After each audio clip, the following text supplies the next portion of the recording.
It can be hard to awaken spiritually. For some of us, we really want to, but we don't know how. And for others of us, life just throws us into it, whether we're ready for it or not. No, she wasn't ready. We all have our own unique spiritual path to follow, but what I've realized is that there are 4 keys that are essential for building the foundation so that smooth and strong spiritual growth can occur.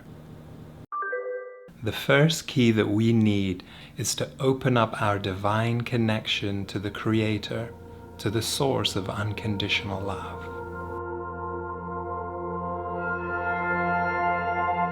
But Fred, I've got issues with God, the universe, source, whatever you call it.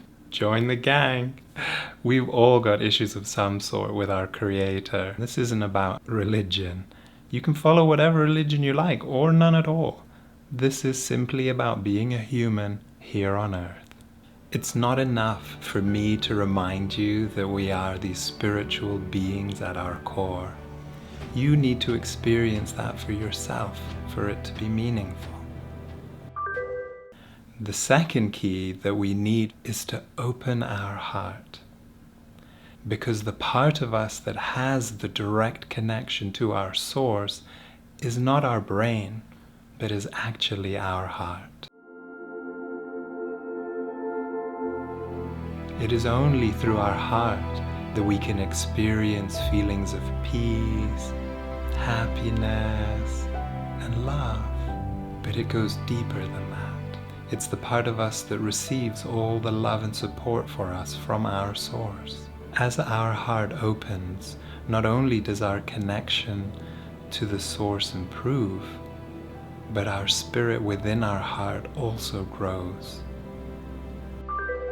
The third essential key is to open and strengthen our connection to the earth.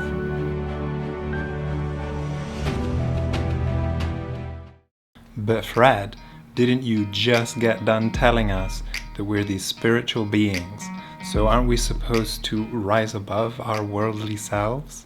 We are spiritual beings, but we are also incarnating on Earth with a physical body for good reason.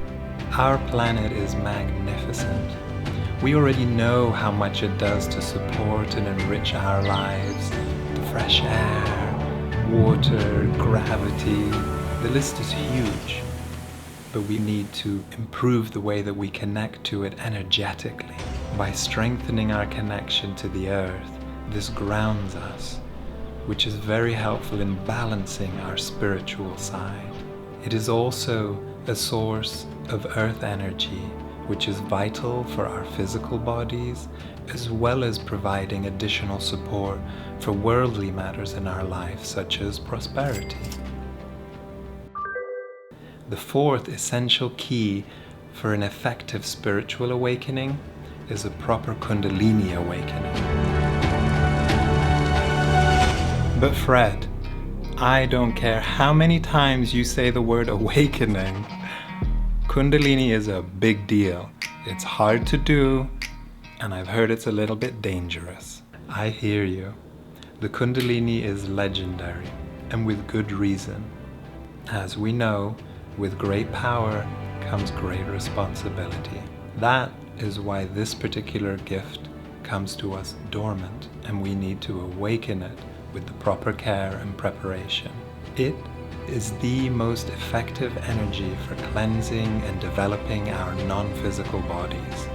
All the channels, chakras.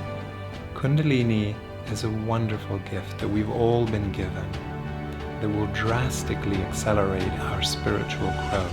We just need to know the proper way to unwrap the gift and use it. But Fred, I don't want to be some woo-woo energy guy that sits around meditating all day and channeling energy to heal people. I got things to do. Me too. But it isn't like that at all. This is just setting up the infrastructure for your spiritual journey, not where and how you're going to go on that spiritual journey. Of course, you will need to do some meditation to make sure things keep running well, But life is where the journey happens.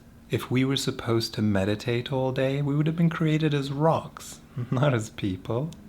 You don't need to dedicate your life to becoming a Kundalini yogi or a Reiki master healer. You just need to accept these gifts and use them to support you on the bigger journey to open your heart, to remember who you really are, and to discover the real purpose of your life. If you're curious, you can learn more about Reiki Tummo in the video that I'm linking to here.